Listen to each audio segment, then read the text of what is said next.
Galera, tudo bem? Estamos começando aqui nossas aulas, vamos começar nossas aulas online. É um momento que não necessariamente a gente gostaria de estar passando, mas enfim, estamos aí diante de todos esses acontecimentos do coronavírus. A gente precisa realmente se isolar, é uma situação limite que, acredite você ou não, nas causas, enfim, desse vírus, mas o fato é que ele está aí e se a gente não tomar as precauções, ele pode causar prejuízos econômicos muito maiores do que ele já vai causar, né? E a gente precisa estar junto, a gente precisa tocar nossa vida da melhor maneira possível e tocar nossa vida é o que nós estamos fazendo agora. Essa aula, por exemplo, é uma aula que eu daria para vocês em sala, né? Mas que vou reproduzir aqui nesse sistema de praticamente uma web aula, em que você vai vendo aí o slide. Eu estou falando aqui com você, então é uma gravação, ela não é uma gravação muito longa, porque também eu entendo que a dispersão na rede é um pouco maior, mas eu peço para você ter um pouco de concentração para poder pegar o principal, tá? Nosso tema de hoje, já continuando a nossa última aula, chama-se Filosofia do Mundo Virtual Conectado. É um pensamento em cima de um escritor, né, de um filósofo do mundo contemporâneo chamado Michael Heim.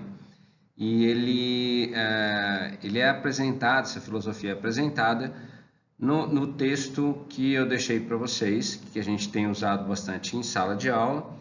E esse tema ele está justamente no capítulo número 5, né, desse texto aí, página 40, se você quiser pegar lá para ir acompanhando também, né, já seria legal. Na verdade, essa aula era um pouco um complemento do que a gente tinha já, um complemento da nossa última aula, quando a gente assistiu o episódio número 1 do Black Mirror, né, da série Black Mirror, que foi o episódio hino nacional. É um episódio que todo mundo, as pessoas assistem e ficam muito chocadas, né, com a situação. O primeiro-ministro britânico ele enfrenta uma chantagem virtual a partir do momento em que a princesa Susana ela é sequestrada. E a exigência principal dos sequestradores nesse momento é que o primeiro-ministro tenha que fazer sexo com um porco, né, uma porca, em rede nacional, né, ou seja, ao vivo, em rede nacional. Uma situação que deixa todo mundo muito desconfortável. No momento em que você vai assistir um episódio, tudo vai acontecendo muito rápido, né? Então ele tem uma sequência videográfica, uma sequência fílmica muito forte, muito pesada. Você vai ficando muito incomodado com aquilo, você vai vendo que a situação não vai se desenrolar para além disso mesmo, ou seja, dele ter que fazer o sexo com o porco. Mas obviamente que por trás desse episódio a gente tem uma série de considerações a fazer com relação a mídias digitais, que na última aula, até a última aula presencial, a gente não conseguiu ter esse tempo todo, mas aqui dá para a gente trabalhar um pouco isso. O que eu considero particularmente mais desconcertante nesse episódio é que tem uma relação direta com a questão das mídias digitais, né? Então, primeiro é a questão da viralização, né? Aliás, o texto que vocês enviaram, né, que vocês colocaram lá no Aprender, que tinha o título "E se eu fosse o primeiro-ministro", né, leva em consideração, na verdade, esses elementos que eu estou colocando aqui. Depois eu vou ler cada um deles, obviamente, e até porque eu tenho tempo agora. Mentira. A gente está em casa trancado, não tem o que fazer? Não, mentira. Temos que fazer muita coisa. Temos que fazer aula, então, cuidar das crianças, cuidar dos cachorros, enfim. Mas o texto que eu deixei lá para vocês escreverem, na verdade, leva em conta essas questões aqui, né? Então, a primeira, que é muito desconcertante no episódio, é a questão da viralização, né? Quer dizer, a informação, ela é livre na rede e, na verdade, ninguém vai abrir muito mão disso nesse momento, né? Então, assim, quando você coloca qualquer situação na rede, qualquer foto, qualquer texto, qualquer vídeo, ele viraliza muito rápido, né? E ele fica, na verdade, por mais que você tente apagar, ele já vai ter percorrido uma longa distância no meio das conexões de rede, né? Então, isso é um efeito das mídias digitais que, junto a isso, nos leva à questão de que a privacidade foi para o espaço, né? Ou seja, não temos mais privacidade nas redes sociais, porque obviamente que a gente não consegue, né, manter isso escondido, né? Ou então, fala assim, não, vou postar, mas depois vou tirar. Isso já é uma situação muito difícil de acontecer. Quando você envolve pessoas mais proeminentes, mais importantes, é mais difícil ainda. Quer dizer, como que a gente mantém segredo nas redes sociais, como a gente mantém privacidade nas redes sociais, se essas informações são facilmente compartilhadas, né? Então, isso é uma pergunta importante. A gente tem que saber se eu não quero levar em consideração que se eu não quero que a minha informação percorra, saia para a rede, então que eu não coloque nada, né? Um segundo ponto é a questão da mídia tradicional versus mídia online, e eu acho que é interessante no episódio que vocês podem perceber uma coisa nesse episódio do Black Mirror, que a informação circulou na rede, no YouTube, desde a madrugada, né, durante um bom tempo. Mas tem uma fala lá dentro, eu não lembro exatamente quem foi que falou, foi um dos figurantes, que falou o seguinte, ele estava conversando e uma pessoa falou assim, será que isso é verdade? E ele falou assim, vou esperar o telejornal para ver se isso é verdade. Ou seja, o que a gente tem aí de interessante é que, apesar da mídia online ser uma mídia de alta penetração, de forte viralização, ainda dependemos muito da mídia tradicional para a gente poder dar autenticidade para as coisas, né? Então, a informação só é validada se a mídia tradicional chegar também ao mesmo tempo, na mesma circunstância. Se a mídia tradicional não pega a história, ou não transmite a história, ela fica muito em suspeição, na verdade, né? Ela fica muito naquela de será que é verdade, será que não é verdade? Outra situação, eu acho que aí são dois pontos ao mesmo tempo, que é a questão da opinião pública, né? Decisões hoje são tomadas em tempo real, sem que se estude completamente se foram certas ou não.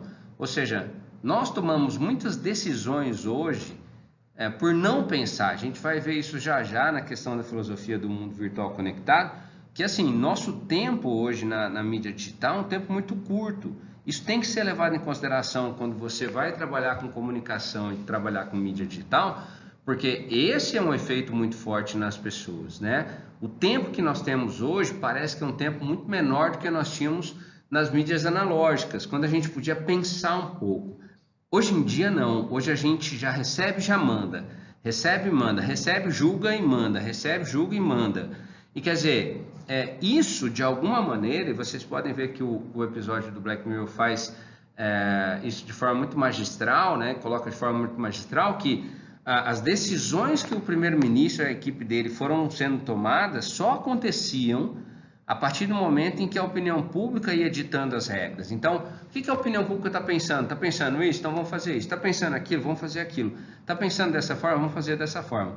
Quer dizer, a gente começa a viver, e aí parte para um quarto elemento aqui de discussão desse filme, que é a questão do mundo paralelo. A vida nas telas é um mundo real mesmo, ou a gente vive uma outra dimensão, né? Cumprimentar alguém pelo WhatsApp é a mesma coisa que cumprimentar alguém pessoalmente?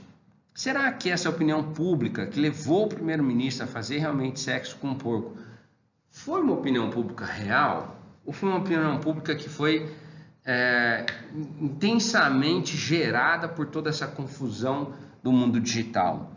Isso é fundamental a gente entender, porque, cara, qualquer coisa que você vai fazer hoje no seu trabalho, lá fora, em publicidade ou em jornalismo, se você não leva em conta essa dimensão do mundo paralelo, dimensão da opinião pública, as dimensões da mídia tradicional versus mídia online, essa questão da viralização, você não consegue fazer nada, né? Quer dizer, eu não estou falando só de você produzir um bom layout ou produzir uma boa arte para ser veiculado na rede, mas estou falando aqui de planejamento, de como você vai levar uma marca, de como você vai levar uma identidade visual para frente, se você não domina justamente esses pontos que hoje são muito reais nos nossos relacionamentos. E afinal de contas, a gente olhar para os relacionamentos e como as pessoas estão se comportando na rede, é fundamental, porque essas pessoas são consumidores, né? São consumidores reais que estão ali tendo suas mentes moldadas nesse sentido.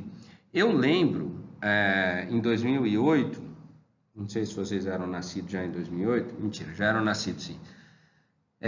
Teve um filme chamado Wall-E, foi dirigido pelo Andrew Stanton, que é um cara sensacional.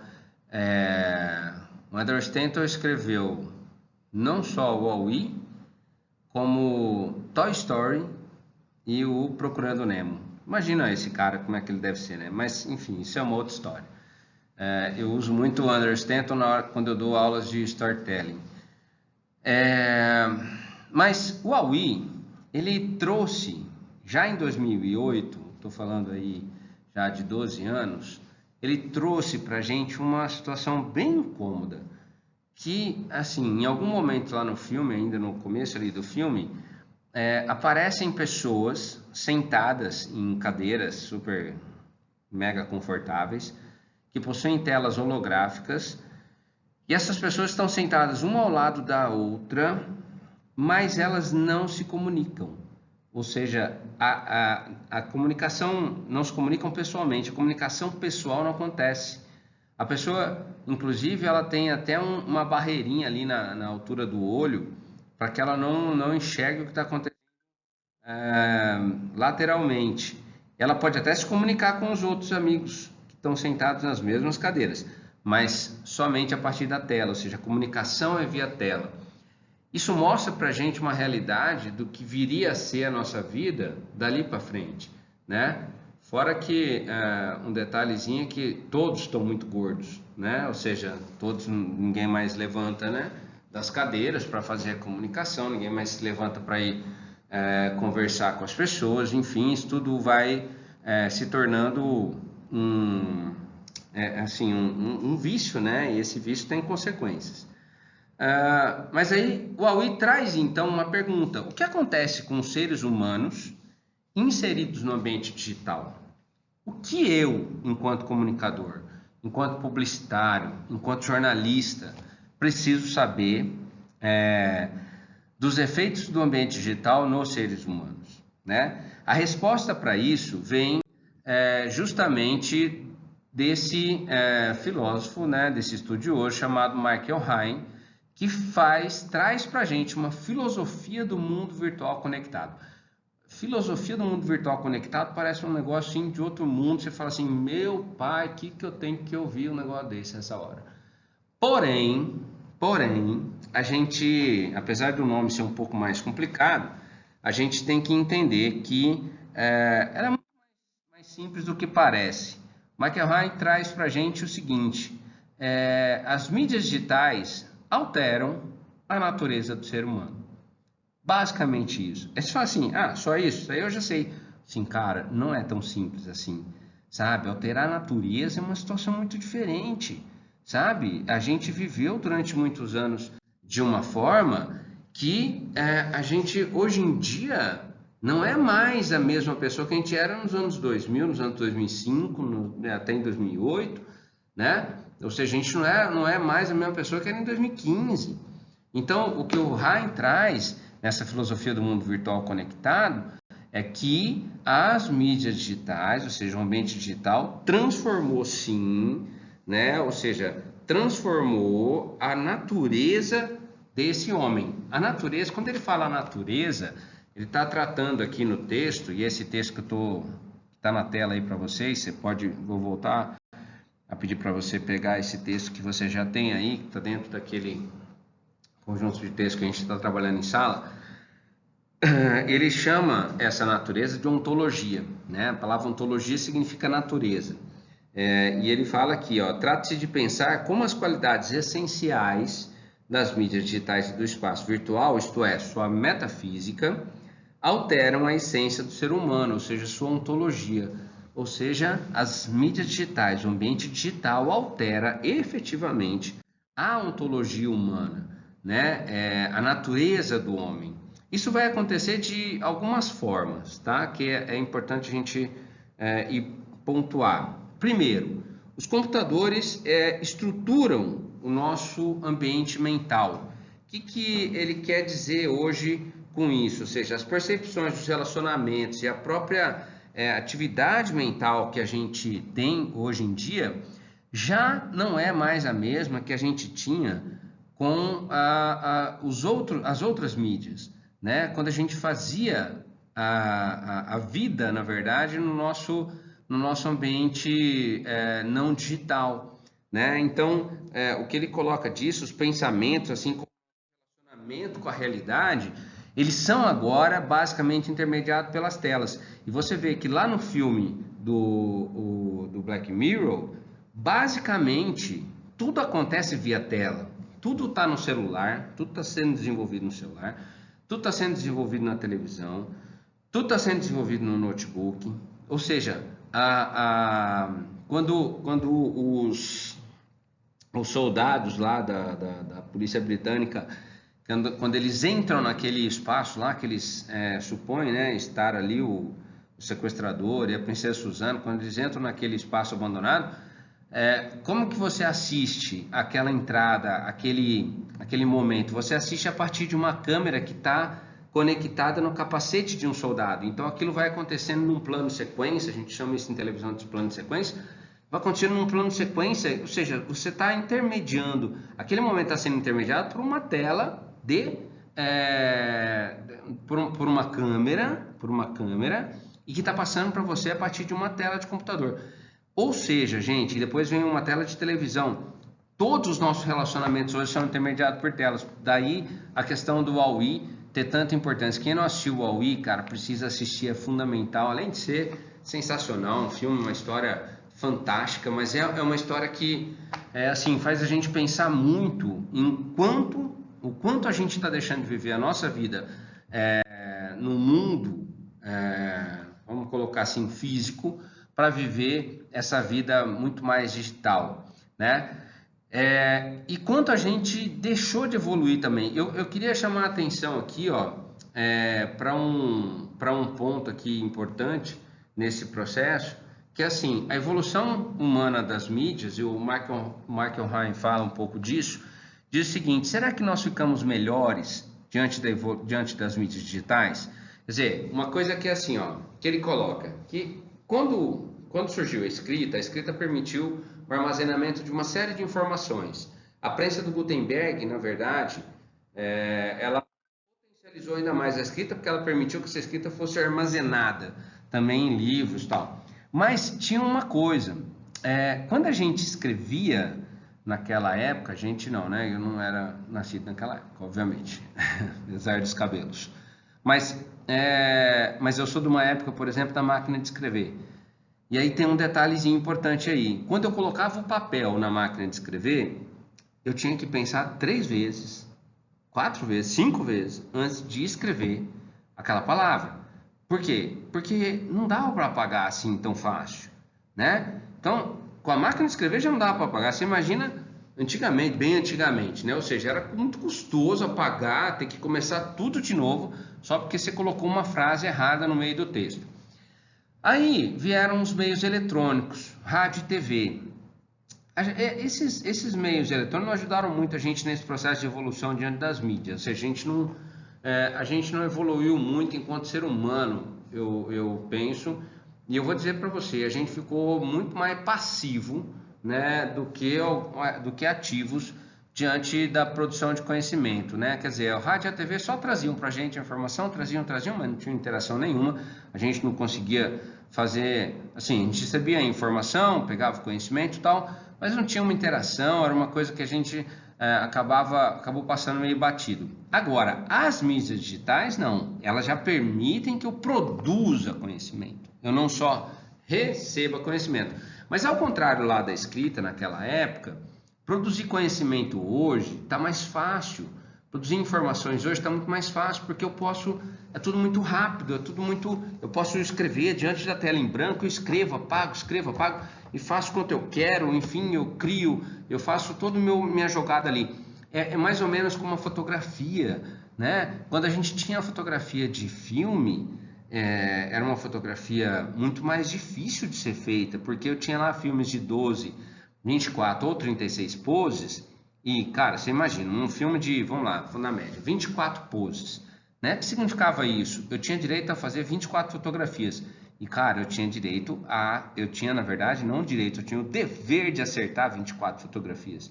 Porque era o que eu tinha na mão. Mais do que isso, eu não tinha, né? E quando a tecnologia permitiu que a fotografia fosse digital, isso acabou, né? Ou seja, essa neurose acabou. Essa neurose de ter que produzir 24 fotografias certas acabou. E aí hoje eu vou lá, não sei se isso é bom ou ruim, mas hoje eu vou lá, num qualquer evento que eu faça, tá lá, eu produzo 540 fotografias.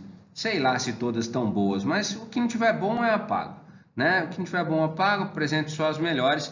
Isso ficou muito mais fácil para a gente, né? Então, nessa evolução, nós ficamos melhores? Eu penso que sim, de alguma forma. Isso facilitou muito a nossa vida porque me permite não ter mais essa preocupação toda de acertar de cara. Agora, não ficou tão bom assim a partir do momento em que eu começo a pasteurizar tudo isso, né? Eu falo muito isso para os fotógrafos. Eu falo assim, ó, gente, se você pode produzir quantas fotografias você quiser com a máquina digital, mas isso não te dá o direito de produzir fotografia ruim, né? Ou seja, eu tenho que continuar pensando no que eu estou fazendo e fazer da melhor maneira possível. Não é porque eu tenho à minha disposição que eu posso fazer qualquer porcaria. Eu tenho que pensar melhor no que eu vou fazer. Isso acontece também com as mídias digitais. Por quê? Porque nós passamos, então, basicamente, de seres gráficos para sermos seres digitais. E isso, gente, quer dizer, tem esse lado bom, que a gente pode evoluir muito, mas Michael Hyatt traz uma visão um pouco mais... Traz uma visão um pouco pessimista no processo, a partir do momento que ele fala assim, ó, não planejamos mais, né? Se antes eu tinha que planejar muito bem a minha fotografia, hoje eu chego lá e faço, né? E a gente já sonha até mesmo com o futuro, onde nem mais eu tenho essa intermediação de tela, né? Essas telas físicas já nem existirão mais. A gente já tem filmes hoje que, bom, o Huawei já trazia as telas que eram holográficas, a gente já tem vários outros filmes hoje que as telas já nem existem, telas no mundo físico não existem mais. Aquele filme Her, H-E-R, né?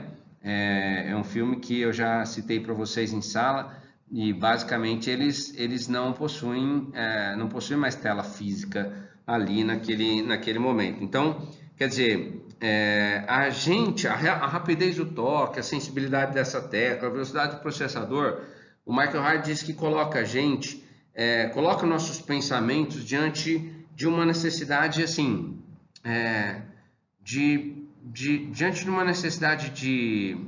diante de uma liberdade de poder fazer as coisas, mas também diante de uma necessidade de ainda assim pensar, ou seja, não vamos descartar o planejamento desse processo. Isso tem acontecido muito na publicidade, isso tem acontecido muito no jornalismo. As pessoas escrevem, elas publicam, elas colocam qualquer coisa e elas dizem, mas fica bom, depois a gente tira. Cara, como que a gente tira se isso já viralizou? Uma propaganda ruim, quando ela vai para o ar, ela fica no ar, né? Então ela não pode ser assim uma questão só que você vai falar assim, não, depois a gente resolve isso. Ou vai dizer, como tem sido comum hoje em dia, não é bem assim que eu falei. Sim, é assim que você falou, é assim que você escreveu, é assim que você desenhou.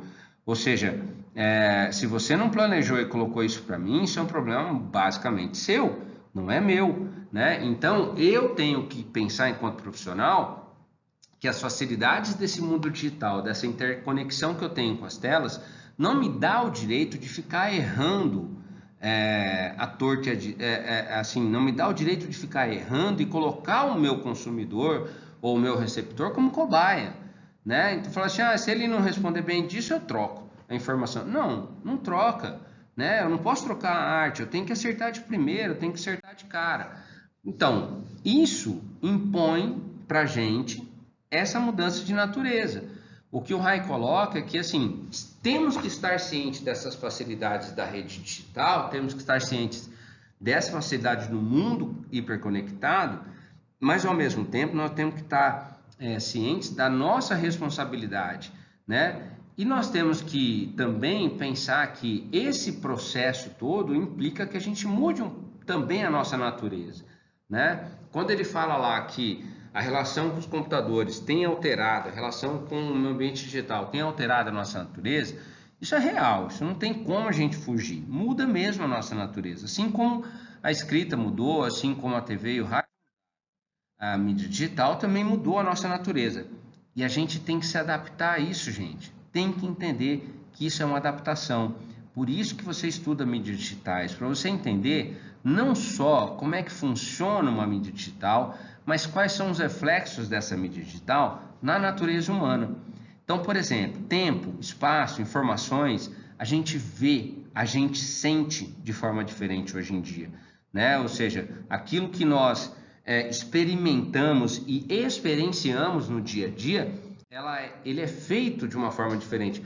Uma pergunta, por que o tempo passa mais rápido quando a gente está no ambiente virtual? Já parou para pensar? Quando a gente está quando está numa rede social, quando a gente está imerso lá num site, enfim, por que esse tempo passa mais rápido lá no mundo virtual, né, no ambiente virtual? Muito disso o Rai tenta explicar a partir dessa filosofia do mundo virtual conectado, porque ele fala o seguinte, a quantidade de informações atual, ela demanda, olha só, está na página 42, se você quiser pegar aí para dar uma arriscada, na página 42 ele responde essa pergunta, ele fala o seguinte, segundo parágrafo, a quantidade de informações atual demanda um tempo adicional para selecionar, mesmo num nível superficial, o que merece atenção. Trabalhamos, diz Rai, olha só esse termo, né, que show, chama-se, trabalhamos em um pântano intelectual decorrente do acúmulo de informações que chegam. Por que pântano, gente? Porque pântano é aquele negócio que você entra e não consegue sair. Você vai afundando, você vai afundando, você vai afundando. Quantas vezes você pegou e entrou no seu computador e quando você menos percebe, você está com, sei lá, 15 abas abertas? Claramente eu. Nossa, eu entro assim, eu entro para saber uma coisa boba às vezes, eu entro, pode até ser uma coisa da própria faculdade, eu entro para pegar um nome correto de um autor, de um texto, né? E a hora que eu percebo, eu tô lá aprendendo como é que se planta uma suculenta, porque eu gosto muito de jardinagem e tal, de repente eu entrei lá para ver o nome de um autor, a hora que eu vejo eu tô lá num tutorial para se plantar uma suculenta. Cara, é louco isso. E aí a gente percebe que o tempo passou. Por quê? Porque a gente está nesse pântano virtual. Mas o que ele diz, basicamente, é que essa quantidade de informação que passa para a gente vai pegando isso, vai entrando. E nesse espaço pantanoso, ele não é só um espaço pantanoso, ele se torna muito rápido também. E ele vai falar assim, ó, como as informações vêm de todos os lugares, e são telas também espalhadas por todos os lugares, porque eu estou falando aqui do notebook, mas tem o seu celular, tem o seu relógio, tem tudo hoje, né? Tudo é tela hoje. São muito numerosos, a mente tem muito mais trabalho e gasta mais tempo, gente, para poder sintetizar. Ó, veja só, o dia continua tendo 24 horas, mas a sensação nossa de que o tempo passa mais rápido, ela é muito real. A gente está dizendo aqui, assim, ó, continua tendo 24 horas, assim como nossos pais tinham 24 horas na nossa idade. Eles faziam mais coisas que a gente, faziam menos coisas. A gente acha que, a gente fala assim, vocês faziam tudo isso porque vocês tinham mais tempo, né? Eu falo assim, cara, não é que vocês tinham mais tempo, é que a gente passa mais tempo dentro desse pântano da internet, né? Ou seja, e aí vem uma situação muito bem colocada pelo Ryan, que seja, na verdade, o tempo não acelera. O excesso de informação é que nos deixa com a sensação de que perdemos alguma coisa, né? E que estamos perdendo alguma coisa, né? Esse efeito é muito complexo. Nós temos que entender o seguinte, o que ele passa para a gente é fundamental aqui, ó. Máquinas lidam com informações, seres humanos lidam com significado das informações. Isso foi sempre assim, tá? Sempre assim. Na história humana, as máquinas lidavam com informações, os seres humanos com o significado dessas informações. O problema é que o Michael Hyatt coloca que o ambiente digital vem provocando uma erosão de significados. E aí, o que acontece com isso? Na medida em que a torrente de dados é cada vez maior, o resultado é o predomínio da informação sobre o significado. Então, o que significa a erosão dos significados? Significa que nós não estamos mais prestando atenção em significados, estamos somente lidando com informações. A gente tem virado máquina. Cara, mas era isso que separava a gente das máquinas. A máquina só lidava com informação e eu lidava com significado, então eu era muito mais potente, eu era mais forte, eu era mais louco que a máquina. E de repente eu tô o quê? Tô igual a máquina hoje em dia. Quer dizer, boa parte das informações que a gente recebe no nosso dia a dia acabam se perdendo. Boa parte dessas informações acabam se perdendo. Quer dizer, faz o teste. Quanto das informações que você tem acesso diariamente significam algo para você? Vê lá no seu e-mail. Quantos e-mails você recebe que não significam absolutamente nada. Você recebe, são e-mails de comércio, são e-mails são phishing, é tudo, coisa que não serve para quase nada. Se você peneirar mesmo, do dia que você recebeu um e-mail, você recebeu 39, tem um que serve. Rede social. Quantas informações que você vê numa rede social durante um dia inteiro e quantas dessas informações significam realmente algo para você? Ou que você parou para pensar, não é que elas, na verdade, significam algo, mas é que você tenha parado para pensar e para repensar e para sintetizar aquilo e para colocar aquilo num patamar interessante. Ou seja, as imagens, os vídeos, eu sempre brinco muito com o pessoal de fotografia, eu falo assim, você presta atenção em foto? Eu presto, porque eu gosto muito de fotos, minha vida é fotografia, tem sempre um discurso muito parecido. E eu digo o seguinte, bom, então me descreva 5 fotografias que você viu hoje no Instagram. Aí o cara fala assim, 5? 5 é muito, hein, professor? Sim, pois é, 5 é muito, cara. Você não lembra nem de uma. Se eu pedir para você, falar assim, me descreva rapidamente uma foto que teve um significado para você no Instagram. Porque na maior parte das vezes, o que você fez no Instagram? Você só rolou. No Facebook, você só rolou. Informações no Twitter, você só rolou. Você não parou para pensar. Você não desenvolveu isso da maneira que tinha que ser desenvolvido. Ou seja, o que o Rai coloca aqui, nós temos que tomar cuidado com essa erosão de significado na vida atual dentro desse ambiente digital. Porque essa erosão de significados, cara, tem feito com que a gente não preste mais atenção no significado das coisas, preste muito mais, se torne muito mais só um recebedor de informações. Gente, de boa, assim, de verdade, do ponto de vista de quem não é da comunicação, isso não tem problema. Agora, do ponto de vista de quem tem sim, você que é um cara que vai trabalhar com comunicação, que vai produzir publicidade, que vai produzir informação no jornalismo, você tem que pensar. Você não pode ser uma pessoa afetada nesse nível, né? Ou seja, todas as informações precisam realmente ser prestadas atenção você precisa prestar atenção realmente com essas informações, porque elas precisam significar algo, né? Lógico, eu descarto aquilo que não significa nada, mas eu também não posso fazer 100% de descarte, né? Eu tenho que ficar buscando um pouco mais de informação nisso. Veja só, até 2020 tem um escritor norte-americano chamado Bernard Marr. Ele escreveu um artigo para a revista Forbes e ele tem uma colocação lá que ele faz que assim, ó, Até 2020, cerca de 1,7 megabytes de informações serão criadas por segundo para cada uma das pessoas no planeta. Ou seja, agora, né? Nós estamos vivendo 2020 e aí nós estamos vivendo essa enxurrada de informações do coronavírus, né? Que são criadas assim, segundo a segundo para cima da gente. Nós recebemos, sabe o que significa 1,7 megabytes de informação para a gente? É muita informação, gente. Eu não consigo nem dimensionar isso.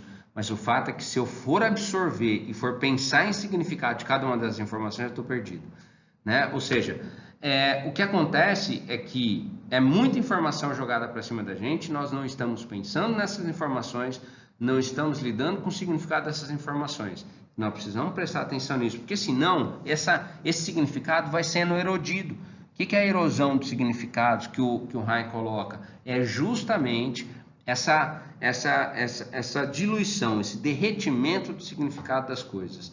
Quer dizer, muita informação para mim não significa nada e eu continuo sendo a mesma pessoa. Gente, nós temos que evoluir, né? Nós temos que sair melhor. De cada entrada que eu faço na internet, eu tenho que sair melhor. Eu não posso sair mais idiota, eu não posso sair mais burro, né? Ou seja, eu tenho que sair bem melhor do que eu entrei ali.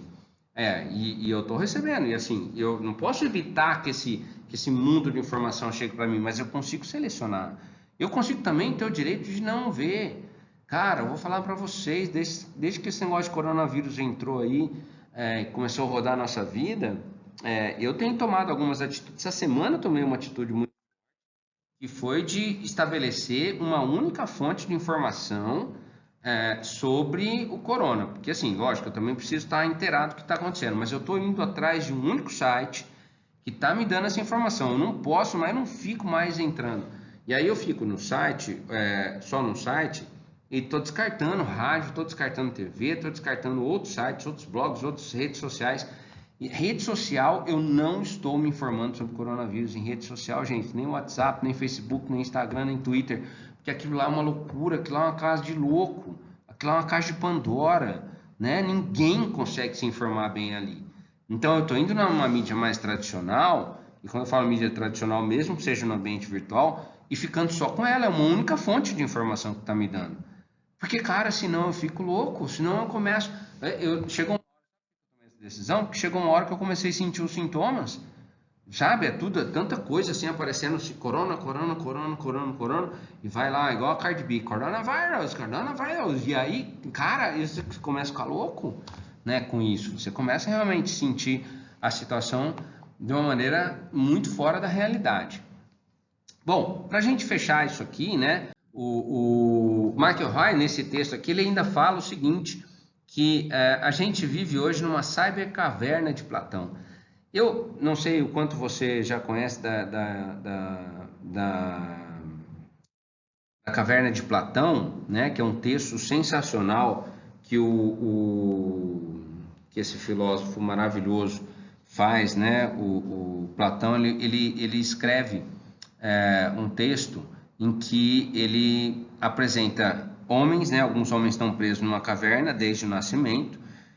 Eles estão de costas para a entrada da caverna, né? E eles estão seguros por correntes. Essas correntes não deixam eles olharem para a entrada da caverna e somente eles conseguem olhar para o fundo. E lá no fundo, como bate luz, né? Bate a luz da entrada, o que aparece para eles sempre são sombras daquilo que está passando lá fora. Animais, pessoas que passam lá fora, enfim, e eles, então, eles vão sendo moldados, a vida deles vai sendo moldada a partir somente daquilo que eles enxergam nas sombras. É uma alegoria sensacional para você pode transformar isso como sendo a televisão, sabe? É muito legal. Quem não leu a Caverna de Platão, eu sugiro que faça uma leitura bem cuidadosa. Acontece que, em algum momento, alguns desses vão se libertar da caverna e eles conseguem sair da caverna. E depois do momento ali que o olho acostuma lá fora, eles começam a ver a vida ao vivo e não mais em sombras, né? E, cara, é um mundo totalmente novo. É um mundo sensacional, né? Quer dizer, eles têm a oportunidade de sair, né, de um espaço onde eles estavam reclusos, forçados a viver para um mundo infinitamente é importante essa palavra, infinitamente melhor do que aquela caverna onde ele estava. Qual é o paralelo que a gente faz disso com o cyberespaço? Né? Até então vivíamos na nossa caverna analógica. Quando o cyberespaço nos coloca dentro de uma outra realidade, é como se a gente tivesse se libertado da caverna. E aí agora a gente está diante de um mundo muito novo, diante de uma coisa assim, transformadora, que a gente pode evoluir muito, que a gente pode sim, ter uma situação totalmente nova. A questão é, vamos sobreviver? Porque, vou falar para vocês, essa aula é um pouco... ela coloca assim, algumas situações em que a gente vê muito mais problema do que solução. Mas será que a gente sobrevive, então, com isso? Quanto que a gente consegue escapar efetivamente? Quanto que a gente consegue escapar efetivamente desse mundo digital que a gente vai caindo em armadilhas? Não é que esse mundo digital ele não é assim um mundo passivo, né? Ele vai nos dando armadilhas, nós temos que escapar dessas armadilhas. Então a questão de o quanto eu consigo evoluir, o quanto eu consigo assimilar de conhecimento, de pensar em significados, muito mais do que só receber informação, o quanto eu consigo, mesmo que eu tenha minha natureza sendo modificada ou alterada pelo computador, como que eu consigo me manter como um ser humano? Como que eu não, como não perder essa dimensão humana a partir desse novo mundo que se coloca para a gente? A gente saiu da caverna, né? A gente sai da caverna agora e está no cyberespaço. O cyberespaço é esse mundo infinito, maravilhoso que a gente tem. E aí, gente, a gente finalizando isso, a gente já entra então numa dimensão desse novo mundo que está no cyberespaço e que nos faz realmente, que interfere diretamente na nossa vida de uma maneira muito forte, que são as redes sociais. E daí, para a próxima aula, eu quero que você, para as próximas aulas, né, nós vamos desenvolver vários encontros com relação a isso, mas nós vamos começar a estudar as redes sociais. Eu nem coloquei aí, mas o capítulo 2 desse livro, Teoria das Mídias Digitais, trata das redes sociais. Esse texto novo, então a gente vai já abandonar esse que você tem na mão aí, a gente vai começar a trabalhar com outro texto agora, que é o texto, que é o capítulo 2, que fala das redes sociais. Como a gente não está fisicamente aqui presente, né, no Oeste, então você vai ter esse livro, esse texto disponível no livro Teoria das Mídias Digitais na biblioteca Pearson, né? Então, quando eu pedir leituras, você já vai ter esse texto digital, ou seja, você não vai gastar dinheiro com Xerox dessa vez. E para as próximas aulas, eu já quero, isso significa para a semana que vem, eu já gostaria muito que vocês lessem os itens 1, 2, 3 e 4 desse capítulo 2, né? Então, a gente vai ter, assim, que tem esse item aqui, né, de redes sociais, o capítulo 2, e nós vamos ter os itens 1, 2, 3 e 4, que eu vou pedir para que vocês possam, que vocês leiam para a gente poder desenvolver já nas próximas aulas. Beleza? Gente, dessa forma a gente finaliza essa primeira etapa que a gente tinha com relação às mídias digitais, que são, na verdade, conceitos mais básicos, né?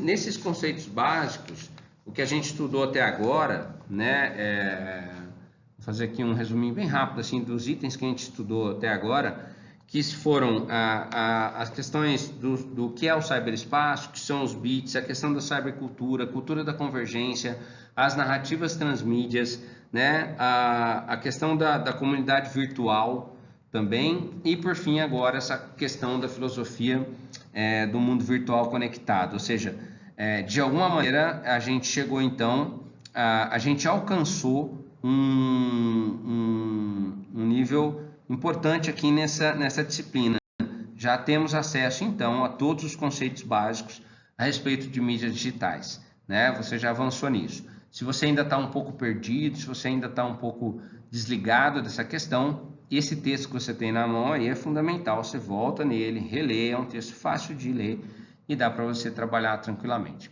Beleza? Gente, até a próxima aula então, e a gente vai se falando também a partir lá do aprender, de outras formas de comunicação, para a gente ir passando essa fase da melhor maneira possível. Beleza? Ó, fica em casa, não se exponha e a gente vai vencer esse processo aí. Beleza? Valeu, obrigado, até mais.